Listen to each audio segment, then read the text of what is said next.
All right, so this is not a complaint video or a video about how Tesla messed up on delivery day. This is really about expectations. Because Tesla assumes you've already done your homework and you're coming in prepared. And if you don't, well, delivery day can feel a bit confusing. But not because there's anything wrong necessarily, it's because nobody explains to you the process. But once you understand what's going on behind the scenes, delivery day just starts to feel a bit more calm. But why does Tesla do this?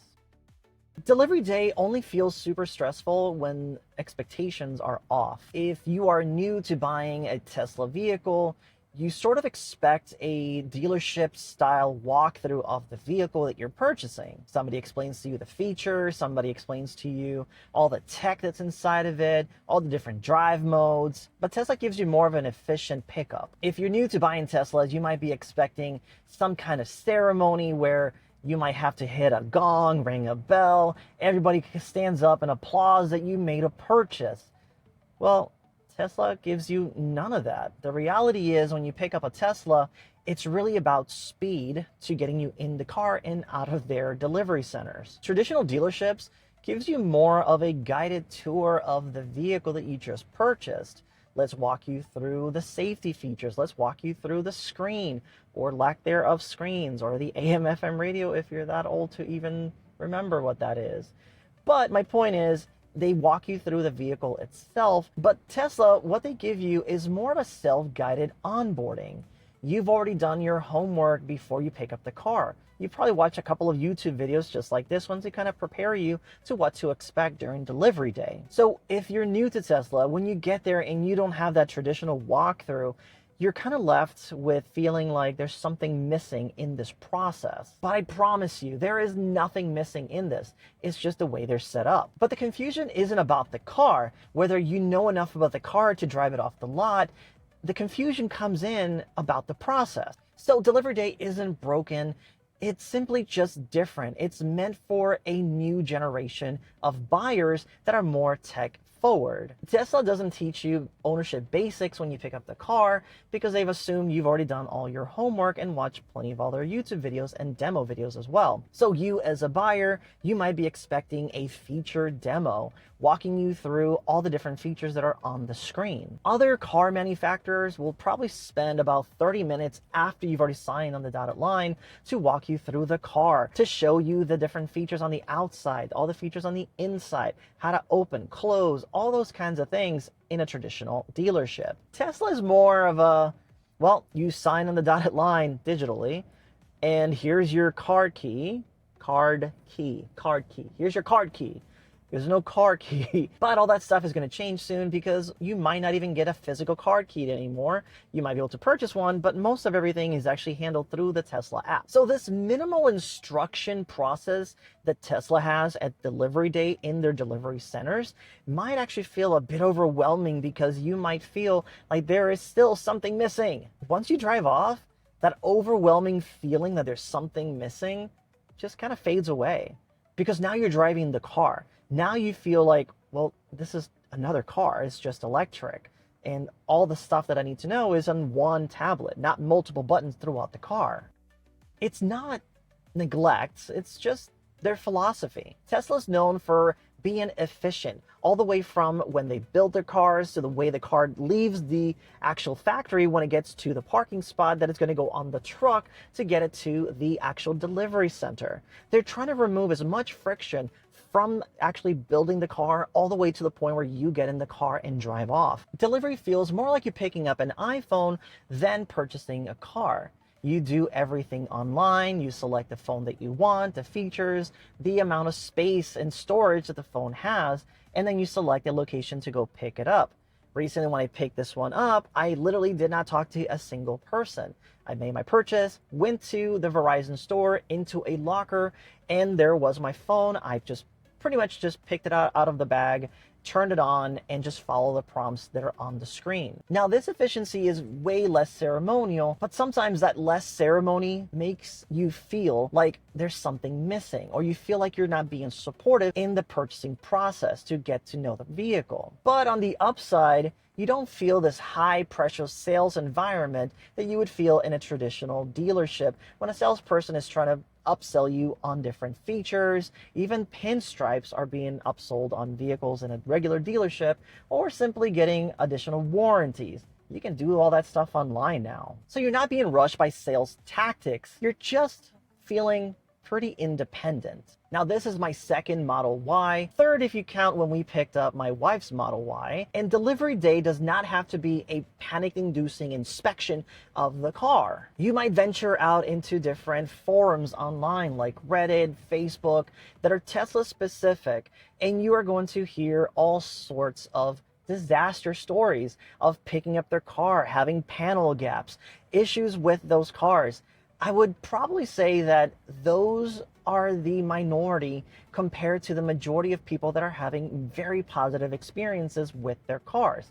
Now, why do we focus on panel gaps? Because there was a period of time that Tesla did not have a full factory, but they had the high expectation of outputting a lot of Model Ys, especially in around 2020, 2021. So what did Tesla do to be more efficient? They actually created an assembly line that was outdoors, and a lot of the stuff was either manually put together, causing them to have a lot of panel gaps. They met their quota to push all the Model Ys out of their factory, but with that came a lack of inspection. So that became the narrative about the car, as opposed to the battery, the efficiency, the technology about the car. So we are still in 2026 talking about all these panel gaps on these forums. You got to look at those and think to yourself, is this a brand new car? Is this a 2021, 2022 model year Tesla Model Y or Model 3 or Model X or Model S with those panel gaps? This particular car that I bought did not have any panel gaps. It is near perfect in terms of panel gaps, in terms of paint. All those issues have been resolved because they expanded their factories. When you look at those forums online, take it with a grain of salt and so much panic-induced theories as to what to expect on inspection day or delivery day for that matter. That being said, even if you do find some issues with the vehicle, you don't have to panic right then and there. You don't have to rush through that inspection. You'll notice that when you pick up your car, there's not a whole lot of instructions. Nobody's walking you through around the car to find panel gaps or paint issues. It is known that Teslas do have much thinner coat of paint, but that's okay. You can always mitigate that by either adding a wrap or simply just being careful with, just taking care of your car like you would any other car. You might feel like you have a small window of opportunity to report this stuff, but you can actually do all this through the Tesla app once you get home, once you have time to have a coffee, have a drink, and simply just take your time walking around the car with a flashlight or basically put a floodlight on top of your car to find any issues. But I promise you, most of the 2026 Model Ys, or even the 2025 and the 2024, you're not going to find a whole lot of issues with these cars. Think about it this way: minor imperfections do not call for emergencies, or for you to run to a forum to tell everybody how you had a horrible experience or you found this one small issue with the car. If you bought a Toyota Corolla, you'll probably find similar issues with those, but nobody's complaining about those. And if there is any issues, simply just report it through the Tesla app and they will take care of it for you. Sometimes they'll send a mobile service to you, or you can just take it to the nearest service center near your area, which a lot of them are popping up in a lot of places throughout the states. So yeah, take a deep breath. It's all okay. When you pick up your car, you might have selected a lot of features in that spec sheet, but just because you purchased them doesn't mean they're actually activated in the car. Sometimes you do have to toggle on and off, or the latest full self-driving version that may not have been active when you purchased the car. But that is very easy. Once you get home or to your work, or even with your phone, you can actually connect to Wi-Fi on your car to have that over-the-air update. Just note that once you start a over-the-air update, you cannot drive your vehicle. It does take sometimes 5 minutes, 10 minutes, maybe even 30 minutes, depending on what it is that the vehicle is updating to during that time. Think of it this way: you basically bought a car that constantly evolves to make sure that the software that you had in your car actually matches the ones that are leaving the assembly line today. So you never feel like you have an outdated car from a technology standpoint. These updates become more of an exciting thing about the vehicle, more than a frustration.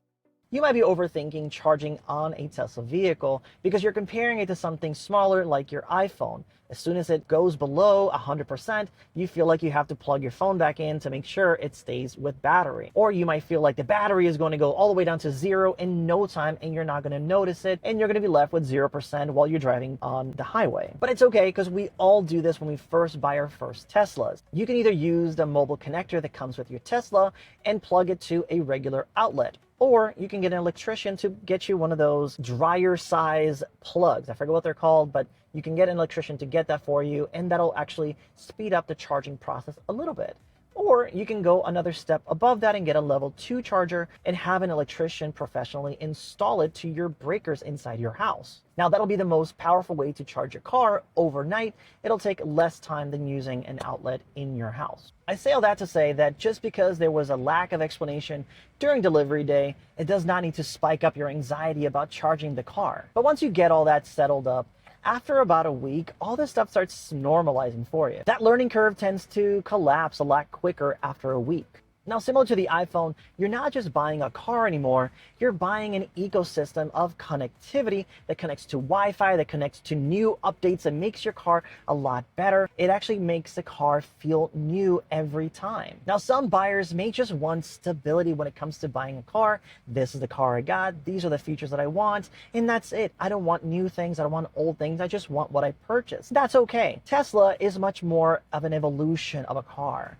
It's not the same car you purchase on day 1, on day 20, or on day 100, or 3 years from now. It continues to update over and over and over again. But if you like more of a static, more of a, I don't want you to move this from the place that I left it, well, it'll feel a bit unsettled, a bit uncomfortable for you. But I promise you that if you are interested in tech and knowing what the new features are, you're going to find this experience way more exciting than a static car. So if you're new to buying a car like this, that anxiety window is actually shorter than you might expect it to be. On day 1, it might feel like a lot of information overload to your brain, but after a couple of weeks, it just feels like it's just another car that has a little more tech. And with that routine, you start feeling more confident. You start trusting the vehicle a lot more than you did on day 1. You walk away without thinking, I have to click on the little button to lock the car anymore.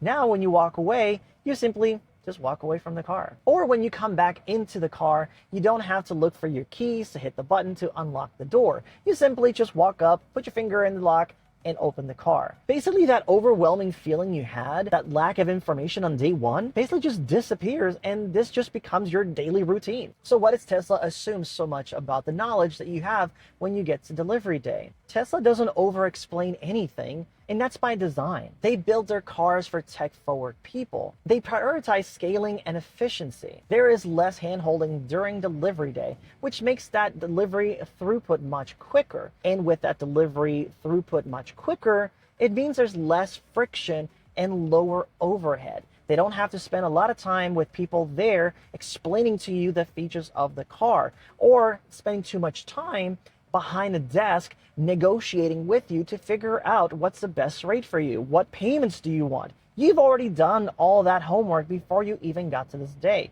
Delivery day is about less friction to no friction. Simply get there, pick up your car, and drive. The difference between a conventional dealership is comfort. Somebody's holding your hand, walking you through the delivery process or the pickup process, going back and forth with some manager that's going to negotiate for you to give you a better rate and better payments and all that kind of stuff. That's a lot of friction during that period. That's why when you're at a dealership, you feel exhausted by the time you get into your car. You don't actually enjoy it. You feel like you just ran a marathon. The difference with the Tesla process is that by the time you get to that point, you feel much more independent because you've already made those decisions. You've already made your payments. You've already selected your appropriate payment for you, your rates. Everything has been done before this date. And all you have to do is sign on a couple of last minute things, if you even have those, and simply get in your car and enjoy the ride back home in your brand new Tesla. So if you're the type that you feel comfortable figuring things out, you don't need somebody to hold your hand, the Tesla process feels much more empowering. But if you're expecting a white glove treatment, well, the Tesla process just feels a bit cold and distant. But But none of this is a problem. It's all about setting the right expectation before delivery day. If you know this ahead of time, delivery day feels less chaotic and it just feels simple.